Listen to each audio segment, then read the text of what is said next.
Funding for Start the Beat is provided in part by our supporters on Patreon. Thank you.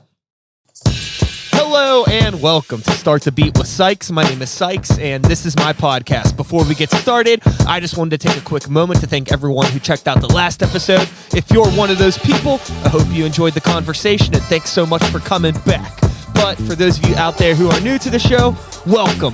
Feel free to make yourselves at home. And as always, there's beer and soda in the fridge. Cheers to the internet. I'm drinking an iced coffee, but I'm going to put that over there right now. So, I'm sitting here today with my friend, previous guest, returning to the show, the one and only Purple Child. Make some noise for the internet.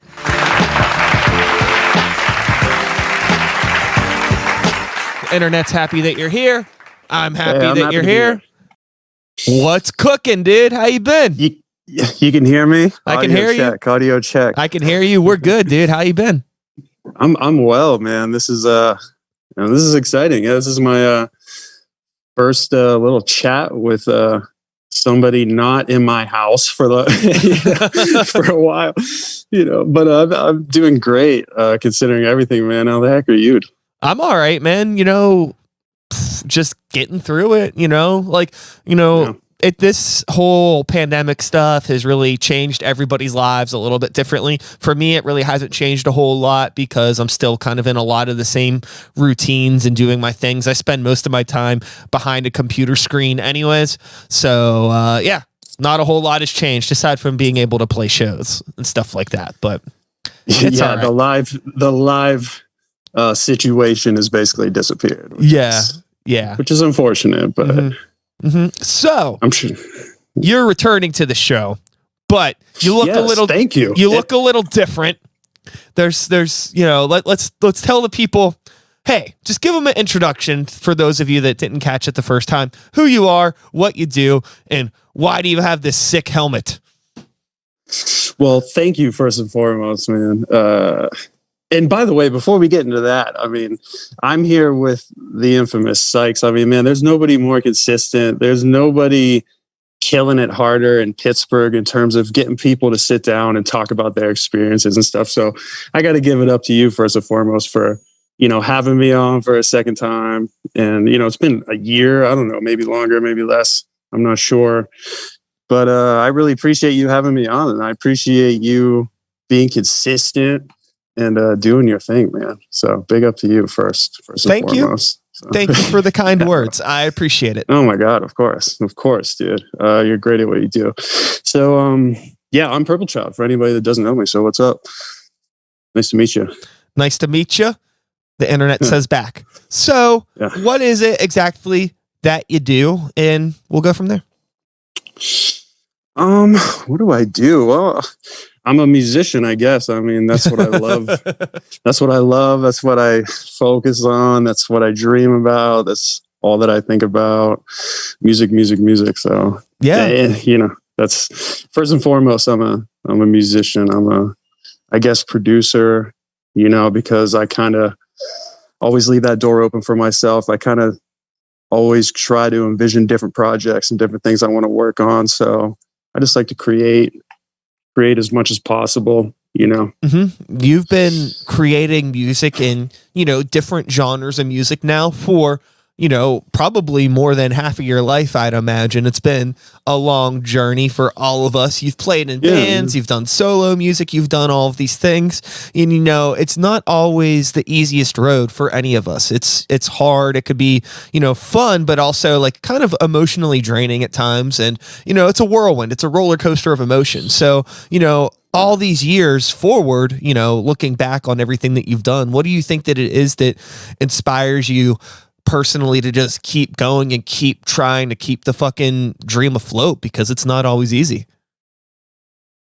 It's hard, that it's weird how it kind of ends up because I'm sure, me, just like anybody else. I live my life, I go through I've been through so much, so many different things I've experienced in my life that were possibly going to, bring me down. maybe make me quit, maybe make me reconsider what I'm doing or something like that. And I've really been tested. And I kind of feel like I've been kind of really blessed in that way, because I really did think I was going to quit a couple times, but I never did. And I never was able to do it. I realized that through trial and error that music is something that I would do even if I was like in a hospital bed, even if I had nothing else. The way that my mind works is just like constantly creating songs. I don't know what it is. I think maybe like a long, long, long time ago, I'm sure you remember when 3WS was blasting the golden oldies back in the day, and you're a kid and you're sitting there with your grandmother and you're just hearing song after song after song. And I think I grew up in that kind of way. I was always next to a radio. So I'm just constantly kind of just hearing stuff in my head that I like, that I want to hear again. And I just end up laying it down or something, and it's really kind of about just capturing different thoughts or emotions or ideas, really. I mean, and that's what keeps me going, is I just keep it free like that. I don't ever try to, force anything musically or in any way, really. Yeah. I'm sure that it's never a fun situation to, be told what to do or feel like you're forced to do something. Sure. I feel like, I've always been somebody who makes music for themselves. I don't really make music for other people. So kind of as long as I'm alive, I'm probably going to want to create.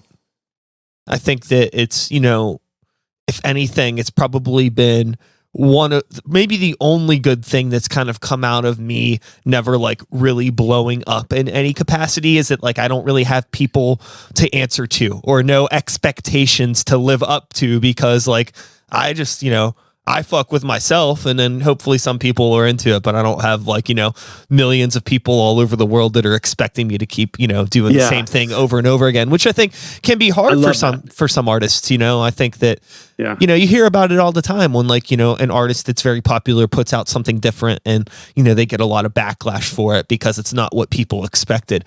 That seems like that would really suck. But, also, hey, if I could have an opportunity of some of those artists, I'd probably take it along with the bad. That's just life. That's good and bad. Yeah, it's funny to imagine yourself in the shoes of an artist that's forced to make music. You sometimes, I know, it's like, yeah, I'll take their place if they don't want it. You know what I mean? If it's such a problem for them to make an album, I would gladly take their place. And you tell me what you're looking for, I'll make it. You know what I mean? Uh-huh. But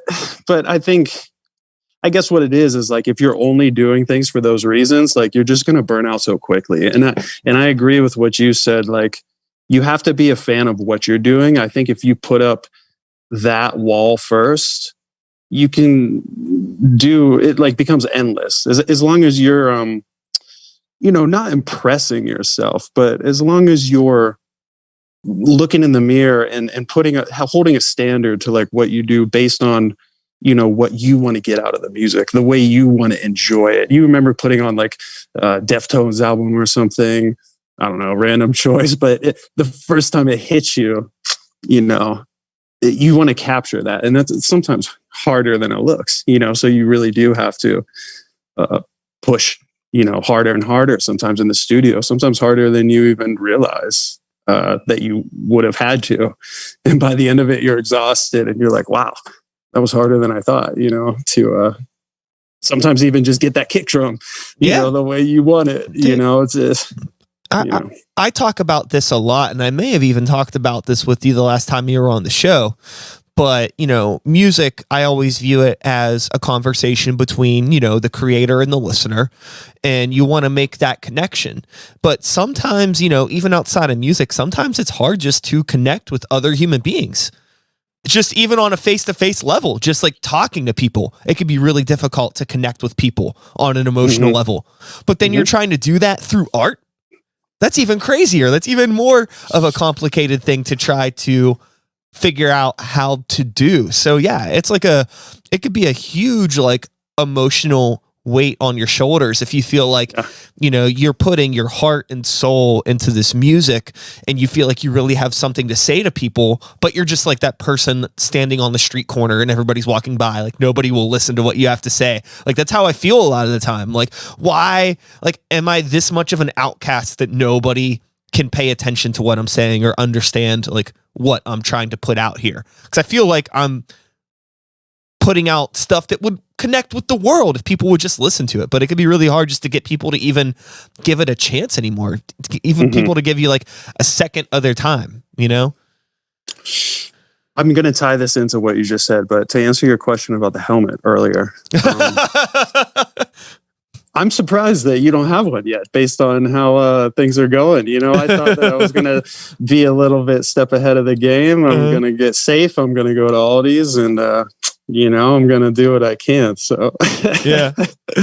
So if you need the hookup, I got you, bro. I got you. But how was I going to tie that in? Yeah, that's actually a huge part of it. I realized through my struggles and through all the promotion and all the photos and all the things that I've done in my life, the thing that I enjoy the most is being in a studio and making a song that I think is, like you said, you know, it really resonates with you. That's my number one concern in life is, you know, are the tracks that I'm creating exactly what I want them to be? So taking away the image or adding to the image, I guess you could say either way, but taking away this concept of like, you know, I have to dye my hair and I got to smile and I got to do this and I got to look this way and I got to go on the FaceTime and I got to talk to them and I got to do this. I just was like, I just want to make the best music, you know, for anyone that wants to listen and just take myself totally out of the equation. I wonder what that would be like to just stop worrying about, you know, the way my music's going to affect me and start worrying about how it's going to affect other people. Okay. It was kind of interesting, you know, because I feel like my newer followers have been a lot more vocal about the way they feel about my music than like ever before. And I don't know why, but I think that they just feel comfortable coming to me or DMing me or something, you know, like commenting on stuff. Do you think that, and are you saying that that's maybe a like a side effect of the helmet and maybe like removing like your personal self from the equation? I think that I'm so me, like when I am me, you know, which is every day, every moment, I'm so myself that I don't know. I guess maybe, I don't know, maybe, you know, everybody's perception is different. So it's kind of like I wanted to get out of my own way almost and just let the music speak for itself. You know what I mean? Like if you want to know, you know, I get, you know, it's different than like an Ariana Grande or something. You know, people get so obsessed with her and what she does. And she makes great music, but in that equation, I see myself as the producer. You know, I see myself as the guy in the studio, making the music and obsessing over the quality and obsessing over what it is that's being created. And it really has nothing to do with me. You know what I mean? Okay. It has to do with what's being created, I guess. Okay, I understand. So you find yourself then being, you know, I think that I've come across this in my personal life as well, where I also feel a lot more comfortable in the producer's seat versus like being maybe at the forefront of things. You know, for a long time, I had always joked about like, oh, if I could find the right vocalist or write this or that, like I would just stop rapping and I would just produce stuff for people. But the only problem with that is like, you know, I love the stuff that I do that's more hip hop focused. And like, there's nobody else in the world that I know of that does anything like what I sound like. So I just haven't found that person yet. So I'm still doing it. But I like at the same time, I feel like it's hard for me, you know, to promote my stuff because like when people think about like new, fresh hip hop, I don't think that like I'm the face of that. You know, like I'm in my fucking 30s. Like who the fuck wants to listen to this? You know? Got stories though. That's what hip hop's about. Sure, you sure, got stories, man. Sure. You got know, stories. I would hope, but then that goes back again to me feeling like that person on the street corner, just like yapping, trying to get people to pay attention to me, and everybody's just kind of walking by, like, you know, like, oh, there's that fucking crazy person. Avoid them. Well, so tell me about some faith then. Then tell me how you got to that. So yeah, that's an interesting thing, because honestly, that is a lot more along the lines of like, I think if I would have started some faith, if that project would have happened maybe 5 years ago, I probably would have stopped doing the solo stuff 100%, because I was at a point in my life, I think, with my solo music where I didn't know what I was doing or why I was doing it. And I was also like mentally in a dark place. So like a lot of the music I was writing was a lot more toxic, I think, but it was kind of like a good purge. And now, I mean, it's important to get those emotions out. I've kind of, you know, gone into where now, like, I've completely rebranded everything. I've done something similar to you in a way, because like I've decided to move on from Sykes and a New Violence, and now that band is going under the name Normal Creatures, and a big part of that was because I wanted to remove myself from the equation. Like, I'm still a part of this band, I'm still, you know, putting together most of the songs, and I'm still the leader of this band, but I want it to be more of a thing rather than it's just like, oh, Sykes and something else. It's like, no, this is its own thing, and it's not just about me, because I've never felt comfortable in that position. The fact that it took me fucking 5 years to figure out that I should do that, I mean, I wish I would have figured it out a little bit sooner, but life's a journey, dude. You know, like, what the fuck are you gonna do? Life is a journey. Technology is insane. It's exponential right now. The things we might be able to do when we're 60, I don't even know, man. It's crazy. And it's all about perspective. Like, I know what you mean. Like, once you hit a certain age, you know, you start to kind of like look back, I guess, at your life, and instead of maybe like looking forward. And I don't know why that happens.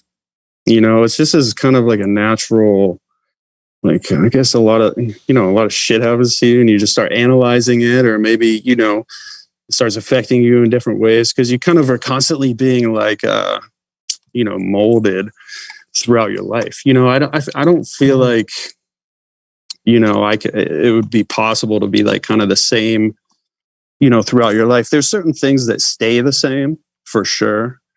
But in terms of like, you know, moving different places, meeting different people, getting into different things, like you're gonna soak things in and change and adapt. And being an artist, it really used to be. I think the problem is the industry itself, which basically doesn't exist anymore. So great, because the industry used to tell you, you know, you had to be in a box. You have to do this. You have to give to these market. You have to do this and that. And all of that was just basically based on the time frame of the labels. Like, how fast can the labels get their budget in the places they need it to go? And how long can they market you to when they want to start marketing someone else? And that's basically all they are looking at. So it has nothing to do with you. It has to do with selling you. So now that it's all up to the artist, and the artist has the control for the most part, I think that, and you know, and then throw technology in there, I don't see why you can't every 6 months release a different type of album. Every 3 months release a different type of album to a different group of people that you resonate with. Like why can't you? Because we can do that now. With the click of a button, you can send your shit to everyone on the planet through Facebook if you want, you know, and the labels would never do that for you. The labels would make you go on tour for 2 years. By the time you even got around the continent, you know, around the entire planet. It's just amazing what you can do nowadays. It's like it's showing what true artistry is really about. Is about almost just, I don't know, like just reflecting who you are as a person. If you're going through changes and you're growing and developing, reflect that in your art. If you're staying the same, you're Bruce Springsteen, you're going hard every night, you know what I mean? You're staying the same, you're the boss. Do that. Don't ever change, you know, but do what feels right. Because Springsteen was a huge fan of David Bowie, you know what I mean? And they're completely different types of artists. David Bowie was a different person every tour. You know what I mean? So, but they all respected each other in the same way, you know, and I think that's what art is all about, it's just a higher expression of you. You know what I mean? Yeah, I think of who you are. So you can do what you want, you know. I think that's what's really cool and like about, you know, being able to bring social media on the table as an artist and be able to like really, you know, let people know who you are as a person and use that in a way to just share your music with the world, because most people they want to feel like they're your friend. They want to feel like they know you in some way. They don't want to just be a fan of your music. So, you know, but at the same time, I feel like that makes sharing stuff with the world a little bit more difficult because everybody has something to share now. You know what I mean? Like, I know I've seen people online that, you know, hustle, you know, their lunch that they eat every day harder than some artists hustle their music. Like everybody's promoting something and it's all in the same place. So that's the one thing that like kind of bothers me now about like trying to share music in a modern era, is that there aren't really very many avenues for us to just share music exclusively. Like, you know, like most of us are like, you know, relying on either like a Instagram or a TikTok, or some people are still using Facebook or Snapchat, like all those platforms, but none of those platforms are centered directly around music, you know? So your new single that you dropped is, you know, right underneath, you know, Jenna's sandwich that she had. And then that's sandwiched in between, like, you know, somebody's like Joe Biden post. And then that's underneath, like, you know, so you have like this medley of emotion and things. And like, you know, I find myself guilty of this, and I'm sure you find yourself doing this too, because it's natural. Whenever you pick up your phone and you go on Facebook, you're trying to like absorb as much info as possible. Like, nobody takes their time with their news feed on whatever platform it is. Like, you're trying to scroll through and catch up with as much as possible. So you might see like, oh, you know, Brian put out a new song there, you know, or somebody did this, and like, maybe you'll like it, but if you're going to go back and actually listen to it, like, how do you get people to actually stop in their tracks to get them to actually interact with what they're doing when they're like in the middle of trying to catch up with the 2,000 friends that they're following for whatever reason? It's like a headache, dude. You know, it's funny you talk about that scroll speed. I know exactly what you're talking about, but you know, if I put myself in my own shoes, because I'm just like anyone else, I think that's it's like you're looking for something good, because our minds are like numb to all this stuff now, you know? So you're scrolling through and like, you know, the minute you see a picture of a taco that it's some, you know, it's some post. It could come from anywhere or whatever. I don't know what it is that makes you stop. I think almost like when I look through my feed, I'm subconsciously looking for certain people that I don't even realize I'm looking for. It's almost like that ingrained. You know what I mean? Like when I jump on my feed, like I almost know who I'm going to see before I see them. And then if I don't, I'm almost subconsciously wondering what's going on? You know what I mean? Like you just kind of your mind easily locks onto these things. It's weird. Yeah. It's weird how quick it happens. Yeah. You know, like I could find an artist and within a month, it's almost like they're my favorite. Like they could be my, you know, just like how Metallica was when I was a kid is now how some person that I just saw a month ago feels. Because like with the technology, it's almost like, you know, like back when you became a fan of an artist and we had to go through CDs and stuff like that, right? There were only so many CDs. Like Metallica didn't have like 6,000 different things, you know. There was like the album, and then the next year there was another album. You know what I mean? Yeah. So I think it's really so much easier to like be consumed in an artist nowadays. Mm-hmm. So like, yeah, that's where it's interesting. You know, some people really get you into their world. You know, like they really make you feel like you're in it. Yeah. You know, I guess I feel that way about your stuff, to be honest with you. I feel like just being consistent is enough to make someone think like, you know, just the same way you turn on a TV and expect to see some channel. It's the same way when I open Facebook, I expect to see you doing an interview. You know what I mean? Like, sometimes consistency is even enough. And I think that's the biggest lesson I've learned through my musical career, man. Like, if I knew what consistency could do, I never would have been so quick to just like, do this or do that, because it's like you can incorporate all the things you want to do in your current project if you evolve it in a certain way. That's what this Purple Child concept was all about, was trying to do something where it's just going to be about what I want to do. And people just are going to have to get used to being surprised. You know what I mean? Because as a person, I get bored. I want to do this. I want to do that. I want to do that. But, I think it all kind of makes sense still to me. I think it all kind of intertwines. It's all relevant. It all makes sense. If you could come see a show, it would all make sense. You know what I mean? Yeah, I think that the most important thing is to just be yourself and be very unapologetic about it. And, yes. None of us are incredibly unique people. And that sounds like something that could be, looked at as a negative thing. But from a marketing standpoint, it's actually a pretty positive thing. The fact that you're not unique means that there are a lot of other people that are just as weird as you, even if you're not that unique. It's like there's weirdos everywhere. Finding them can be hard because, we like to hide in the shadows or whatever, but you could find those motherfuckers. You just have to find how to tap into those pockets. And I think that it can be a little bit more difficult now. Like, there's so many opportunities to make it easy, but also it has to be hard because, like you said, scrolling through stuff, you're looking for that thing. So it's like, what do you do as an artist? Like, what is your image? Like, sometimes that one image that you attach to your song could be more important than, the weeks or months that you put into just writing that damn song. Because if you can't get anybody to click play, so you got to trick them into it. It's like, should I just forego the concept of album artwork and just post nothing but pictures of spaghetti and dogs for my album artwork? And then maybe people will click on it. I don't know. Doesn't seem like the worst idea I've ever had.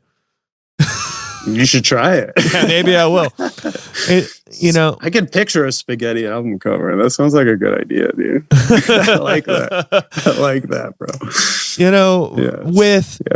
With everything that you're doing now, you mentioned that, several times that you kind of just want to do whatever you want to do with this Purple Child stuff. You kind of don't want to be confined in a box, probably musically or culturally or socially. You want to be, with the helmet. I'm getting I want this to be a very ambiguous thing. This is music made by an anonymous source for everyone. Is that kind of the vibe you're maybe trying to go for? The vibe that I go for is just like you said. Yeah. It's just whatever, I'm feeling is generally what's going to go into the music. But there's a big sense of me that really loves the building of businesses and brands. There's something about me that got really into just the concept and artisticness of business branding building, if that makes any sense. I think that, the way that you look at a KFC logo is sometimes the same feeling, if not sometimes stronger than when you see a logo of your favorite band. And that just is amazing to me, that it's not just music. Like, we live in this multi-dimensional world, and there's all these things that make us who we are, and all these things that we enjoy that, give us that dopamine hit that we're all kind of inherently looking for in the safest ways that we can get it. You know what I mean? Yeah. Especially nowadays when you're locked in your house, you know what I mean? And that's pretty much it. So I'm sorry, I forget the original question, but I was just asking primarily just about your idea now is to, not necessarily focus so much on yes. So it's like I said before, I think that when I realized that if you could give me two choices, can I post photos for the rest of my life or can I post songs? I'd pick songs. You know what I mean? Mm-hmm. And I'm just like, I'm just going to double down on that. I think there comes a time when, yeah. And okay, I get it. This is how I was going to tie all that together with the business branding and all that stuff is that for as much as you may want to do different things in an artist, I think it's really important to create, it's kind of like your family. Like, that for Christmas or Hanukkah or anything, any type of holiday, you're getting together with your family, you're going to see those same people and they make you who you are. And you could never really imagine being in a different family or living a different way because it's just the way you were raised. That's who, that's where you come from. And I think when you start to build any type of fan base, friend base, anything like that it's the same thing. You know what I mean? And I think that it's cool to experiment. It's cool to show your friend, hey, I can rap. Hey, I can sing. Hey, I can produce. Hey, I can podcast. Like, I think that's sick. I think any friend would want to see that.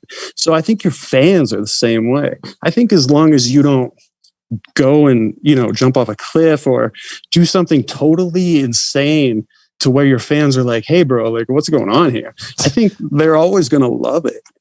You know what I mean? I haven't had too many people for as long as I've been making music tell me, well, I take that back, actually. I have had quite a few people tell me, I don't dig this, I don't dig that. But it doesn't affect me in the way that you might think it would. It is hard to hear sometimes just because maybe you're shocked. But at the same time, if you're doing it for the right reasons, why you're doing it. And there always is a return, when I decided that I didn't want to just DJ, I wanted to rap on my DJ tracks. I wanted to just get out there and just put my voice on stuff.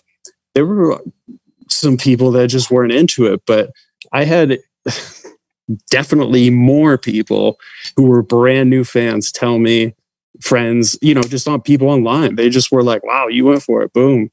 I'm saving you on Spotify. Boom. It is what it is. You present yourself the way you present yourself. You know what I mean? There is no, you got to do this, you got to do that.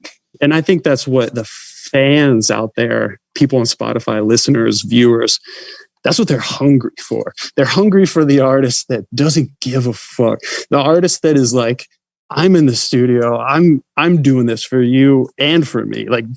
This is for us. You know what I mean? It's kind of hard to create that community at first, but I think the longer you do it, the more it becomes obvious to you, what you should and shouldn't do. Mm-hmm. Yeah, no, I think that it's connecting with other people and finding ways to do that is it's obviously the most important over everything, because if you can't find a way to, especially when you're just starting to build, I find that it's really, really hard being in this position where it's you have, this new ish thing that you're trying to do. And just how do you get people to pay attention to that thing? How do you get people to want to be your friend? And it's well, you kind of got to take it back to just what it was making friends back in the day. And it's interesting and kind of complicated as an artist to do this, but I think that it's more about showing interest in other people's things as an artist and not always being yo, check me out, and then leaving nothing outside of that. But, putting showing interest in what other people are doing and taking time to, become friends with those people and communicate with them can, as an end result, get people interested in what you're doing. And that's what is really cool about social media and being able to have that direct connection to different people all over the world if you use it right. I think that some people just expect to put stuff up on social media and then people are just gonna flock to it and listen to it and share it. And sure, maybe that happens with some people, but I find that, you got to have at least a core, nice little chunk of people that are kind of not necessarily a fan base, but just supporters in some way or friends or whatever that are willing to fucking help. You saw it on your Some Faith stream, I think. I mean, I think that your kickoff stream did pretty damn well considering it was your first Some Faith stream. You know what I mean? I think that's sick, and it's just, that's it. You know what I mean? You start from there and then you just think, like there's people here that give a shit, and it doesn't matter why. Yeah. You know what I mean? Yeah. The interesting thing that I've noticed from some faiths so far is like, it's been, it's like, it's growing, but it's growing really slow, which I think is totally normal. Yeah. But it was really interesting at first because there was a big peak. I think because nobody knew that it was coming. So it was kind of a very much like, whoa, what is this? And then the curiosity was piqued by a lot of people. But I think, the amount of people that were actually interested in it after that, you could see like a very dramatic, like swoop back down. So it kind of went like, like, whoa. And then now it's kind of like, but it's starting to kind of, go its way back up again. It's interesting just to like watch the numbers, even though I try not to get too caught up in all of that. But it is it's also like crucial, I think, just to know that like, oh, people are paying attention, or more people are listening to this song, or more people are adding this song to a playlist, and why. Like, just curious.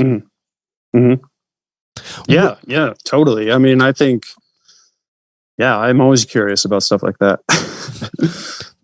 That's one of the good things and the bad things, I think, with social media as an artist. When I go back, you had mentioned earlier in the conversation, how like you get to a certain point in your life where you stop like thinking about the future and you start kind of like looking back and reflecting on things. And I've been reflecting a lot, over the past year or so over like, when was I the happiest making music? And I was probably the happiest making music when like all I had was like one MySpace account and I would play some shows. I feel like it was a lot less weight on my shoulders, and I spent a lot more time actually just creating and making music. It wasn't so caught up in like, oh, I have 6 different social media accounts that I have to post on and, engage with people. And like, this is a very good it takes up so much time. Yes. Whereas like before it was like I had a lot more time to just create art. And now I don't, because I'm like trying to maintain all of this other shit. Yeah, it's a really good point. I've thought about this a lot. I've thought about it a lot. I think that your MySpace point, I've never heard actually someone say it better more recently. There's a reason why you felt that way. It's because you knew all your friends were on MySpace. And then that's really it. So I think that, for me, I don't know too many people on TikTok. Facebook also is a tough one for me, but Instagram, I go on there and I feel like it's high school every day. It's people coming through the door all day. And that's okay. You know what I mean? Like, if you want to get technical with it too, you can now through Facebook just run these. They're all like interconnected now. So you can, start your Facebook ad and stream it through to Instagram and see where your people are. But there's nothing wrong, I think, with being platform oriented. Think about a Twitch streamer. Okay? Yeah. These guys are paying their rent on Twitch. What are they doing on Facebook? I mean, I'd be surprised if they even had one. Oh yeah. You know what I mean? Yeah. So that's like, okay. It's okay to find like a home, I mean, I love YouTube. I'm on YouTube all day, but I know when my videos go out, like my people that are engaged with me right now aren't going to be like searching for it on YouTube. They're going to like see it on probably IGTV first. Facebook probably. You know what I mean? I remember recently, and I don't remember who the artist was, but for whatever reason, I came across this artist page on Facebook, and I thought it was somebody local. I think that's why I clicked it, because it was in like one of those like recommended pages or a recommended video, and it seemed because like it was like a really well-produced video, but it had like a super low view count. I went on their page. It was a super low, like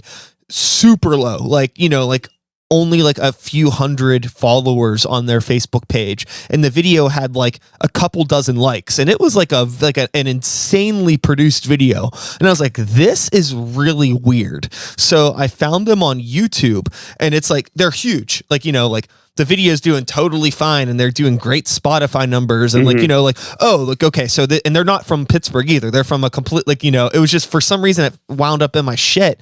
But I was like, oh, they just happen to have this Facebook page that somebody made at some point in time, but nobody's maintaining it. People are uploading to it and a few people are looking at it, but they're huge somewhere else. And it's like strange. And I notice it too, just with my shit, because like I upload my podcast to so many different platforms and like, you know, it does really well in some and others, like the numbers are all over the place and different, but I think that is just like you know, I think it's really hard to thrive on all of them because, and I've said this before, you know, maintaining all of these social media platforms, it makes me feel like a schizophrenic person because like each platform kind of has, you know, its own personality trait that you can thrive on. Like it takes a certain person and a certain mind to be successful on Twitter versus what it takes to be successful on an Instagram or a TikTok. Like those are three different mindsets, and to be able to like kill it on all of them, I think is like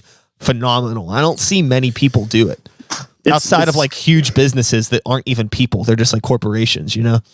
Yeah, it's tough. I mean, well, it's not about the platform, right? I mean, it's like if, you know, let's say your biggest platform is YouTube. I mean, what if YouTube disappears? Then what?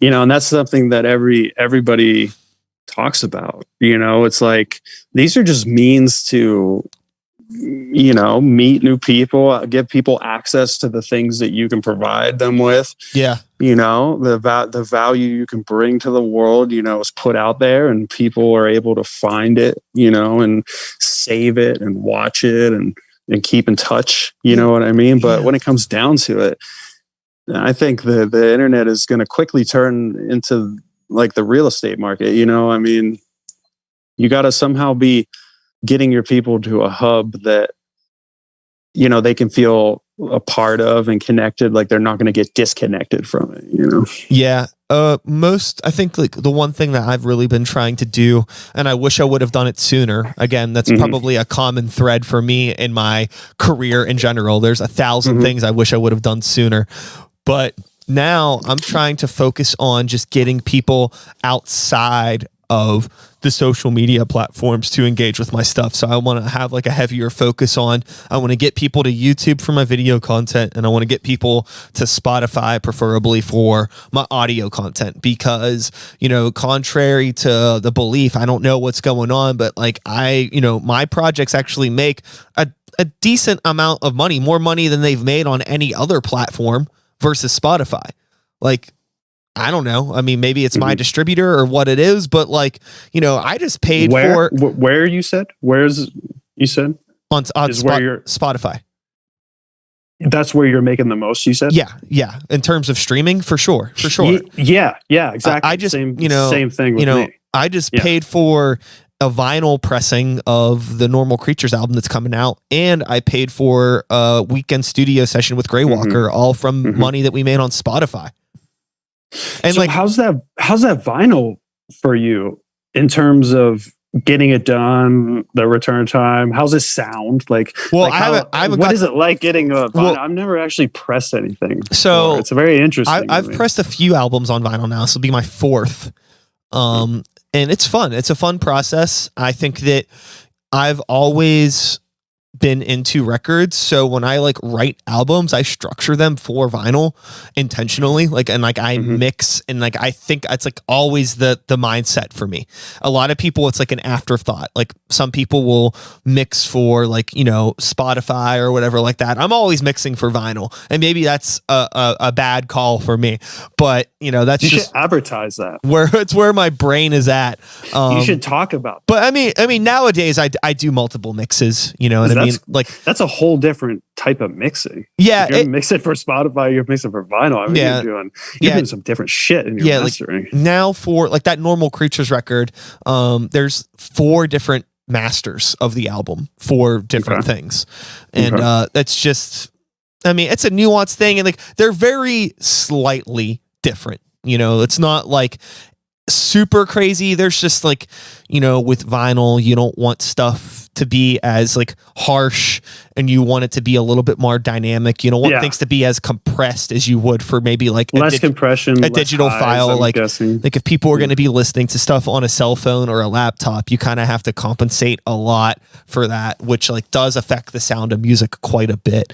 But most people don't know the fucking difference. That's like when you've listened to way too much music, when you start discussing the nuance of a kick drum coming out of a laptop speaker, like most normal people were like, I don't give a shit. It sounds like a song to me. Well, it's funny too, because I mean, it's like, you're back in the day when you used to be able to go to the mall. I mean, you'd be standing in a Hollister and Vampire Weekend will come on. It sounds like it's distorted in the mastering. You know what I mean? It's like, but it doesn't matter. You're just like hearing this song and you're just like, oh, that's cool, man. Like, you know what I mean? I believe mastering is incredibly important because, I mean, you can't have that jump in volume.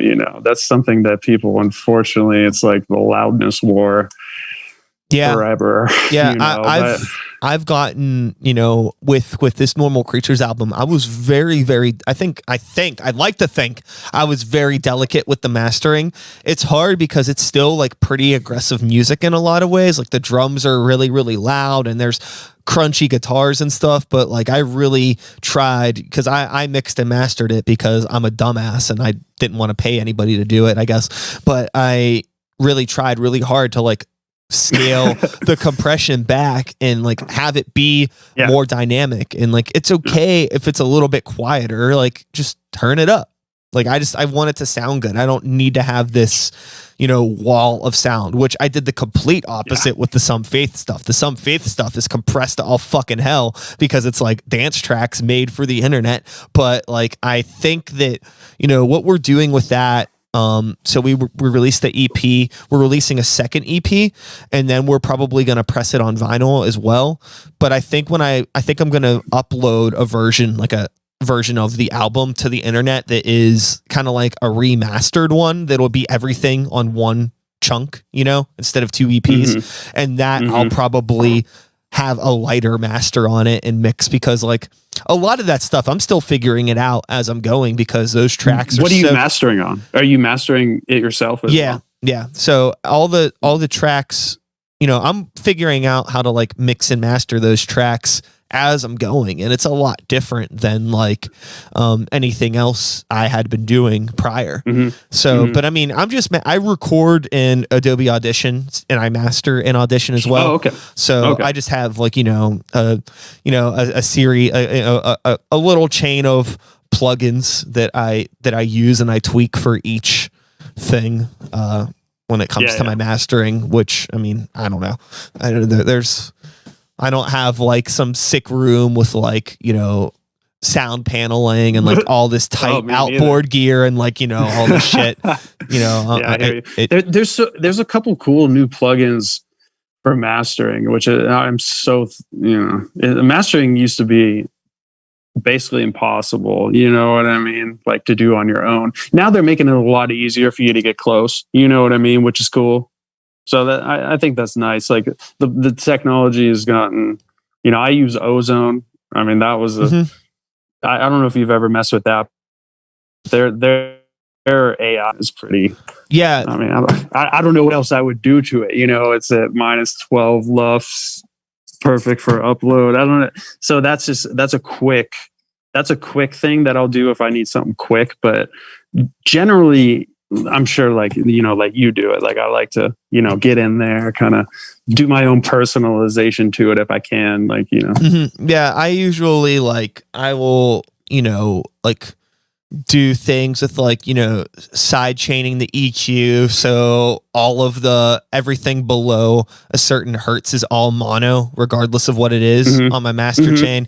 So like usually around like for like digital, I'll do it at like 100, but for vinyl, I'll do it at 75. Like it's like very nuanced, dumb shit like that. And then, I like using like tape saturation stuff. I have a Sound Theory's Goldfoss plugin, which is kind of like an intelligent EQ that's not too dissimilar from the Ozone stuff. But I'll use that for like taming and fixing things up. And then other than that, it's just kind of like, general EQ. I have like the Waves, Abbey Road Studio stuff. So I use a lot of their it's good. I mean, I haven't had much else like it, so I can't say it works. It sounds good. True, it makes everything sound crispy. The Wave and cool. stuff is nice. So I have some of the CLA stuff. I have the CLA stuff. Oh man, he kills it. Yeah. So I use that stuff, and for the most part, I find that it's really important just to get a really good mix when you're recording. I think that a good mix leads to an easy master. Absolutely. And just the song concept, just the composition in itself. I mean, the space is everything, in a good master. Yeah, I think you have Yeah, I think it's just, you have to know like what you're trying to accomplish. I think that sometimes, composing electronic music, it could be really easy to kind of create this wall of sound. Be like, oh, let's layer in one more synth or one more pad or this and that, and it could become like too much to a point where it's impossible to mix, and then you master it, and it's like this. This huge thing. I mean, I think that there's maybe a couple parts in some of the Some Faith stuff where I got a little bit too overzealous with the sound production, but I'm learning as I go. And I think that, I'm not like ashamed to admit that I don't think that stuff sounds as good as it should. The stuff that the stuff we're doing now sounds better. Like I said, I'm learning. Every song that we do, I'm getting better. I'm like, oh, let's try that. Let's do this. So I'm stoked with where it's going. Are you guys doing it at your studio? Are you doing another EP, or are you doing a full album? Or? The whole idea was we had 10 songs written, and we were gonna either do a full length or split it up into 2 EPs, and we decided to split it up into 2 EPs. And I'm glad that we did that now, because again, like I'm still learning. So we were able to release this EP, and we still have a whole nother batch of songs that we're actually still recording. I think we only have one more song to record for the second EP, but been able to like get feedback from other producers online in regards to like mixing and stuff, and just feedback from people and like what tracks they like and what tracks they don't. So like whenever we put out the second EP, the quality can actually be like a lot better. Instead of if we would have released everything as one album from the jump, then it would have been really hard to go back and be like, well, now that we learned everything, we're going to re-release this whole album. I think that it was smarter for us to take that baby step, I suppose, and just like, well, let's release a little bit now and just test the waters and see how it goes. I like that. I agree. I've been kind of taking the same approach. Like it's easier to kind of fix it in real time instead of just like put it out and be like, oh, we got to, tour on this for the year or whatever, like you used to maybe have to do. It's cool to split it up. I think be able to do some, change it up if you want to.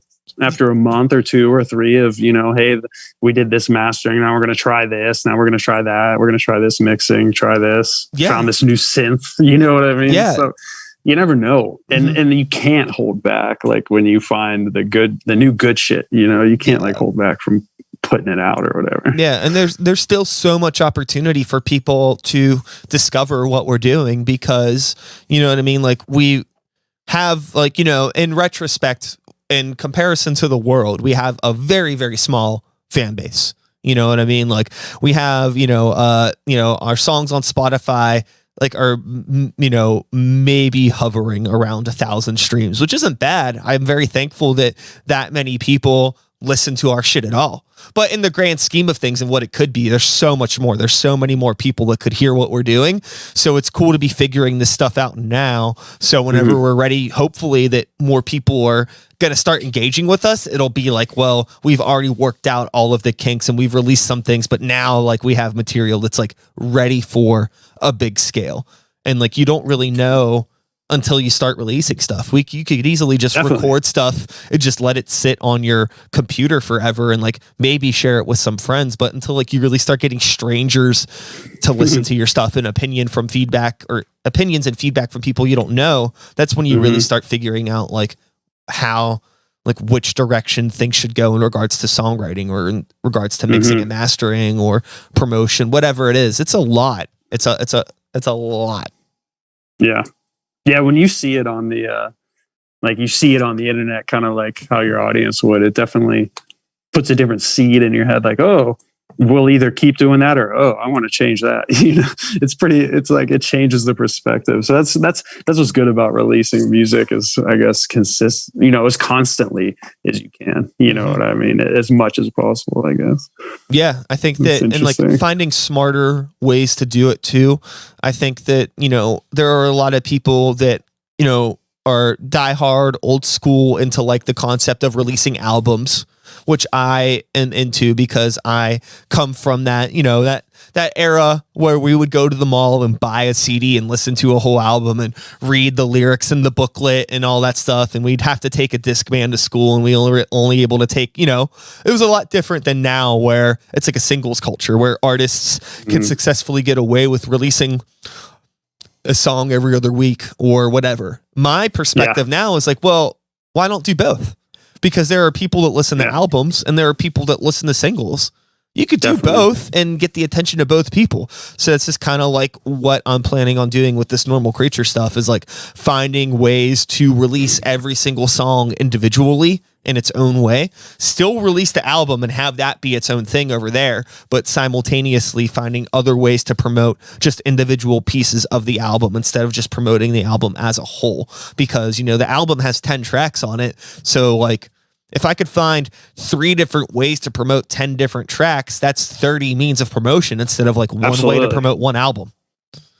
Absolutely. And it helps keep up with the consistency and things like that. And it gives people, I think, more of an opportunity to hear everything that you're doing because, I mean, I've released albums where, the whole back half of the album, people don't listen to it because it's hard for people to maybe put 40 minutes into like listening to an entire thing, like one of my favorite bands period put out a new album this year, and I think it took me 2 weeks to actually like listen to the whole thing finally because I was caught up in all my own shit. I was like, which one? Dark Tranquility.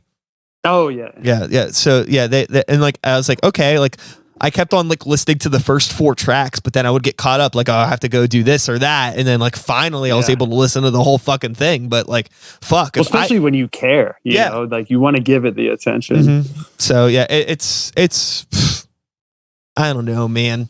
Here's my question to you. Okay, cool.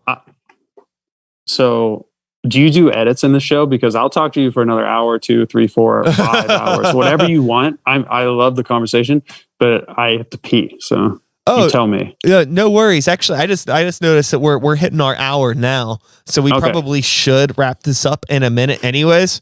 But I'll tell you this. No worries at all. I'll tell you this, dude. So, one, before we wrap up, I want you to let people know like where they could find you and do all that stuff. But also, I'm putting this out on record because it is something that I plan on doing. So aside from like these normal episodes of the podcast, what I want to start doing is just like random unscheduled live streams with different people where I hop on like this with people, but we just stream it live. So it'll just be like bullshitting about whatever with whoever for like, an hour or whatever, and like no editing, no whatever. So if you ever want to come back on and just chat about shit, it could even be fun too, because we could do it with like, a couple different people from different parts of the scene, like unplanned, nobody that's like really trying to promote or talk about anything, but more just like life discussions. So I'd love to have you back on for that.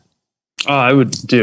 That's a sick idea. I love that idea. And I would love to anytime, man. Dude, I'm here in the studio every day, just like you, man. So anytime, I love to chat, dude. Cool, man. Yeah, dude, we had a very fast hour there. I just looked down. I was like, wow, that was quick. Holy smokes, dude. I know. I really appreciate it, man. And like I said in the beginning, I mean, shout out to you, man, for doing this and getting in touch with like every dope artist in Pittsburgh and surrounding areas. Like for real. I mean, it's no one else is doing it, so just keep doing it, man. Well, I love it. The cool thing now at this point, honestly, is it's like people are just reaching out to me.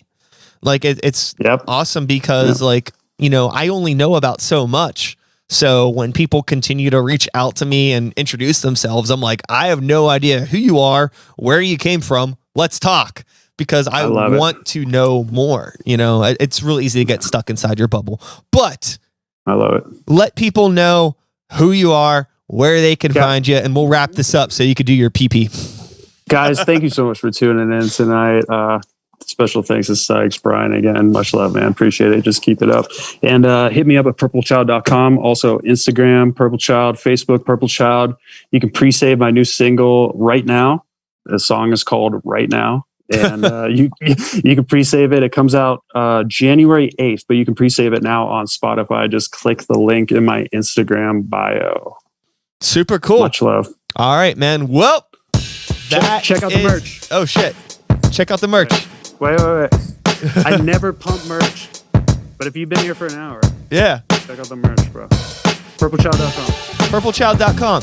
I'll be back again in a couple days with another episode. Same time, same place, same channel. You know the drill. My name is Sykes. Start the Beat 2020. Woo, woo. Thanks for listening. And that's a podcast, my friend. Thank you so much.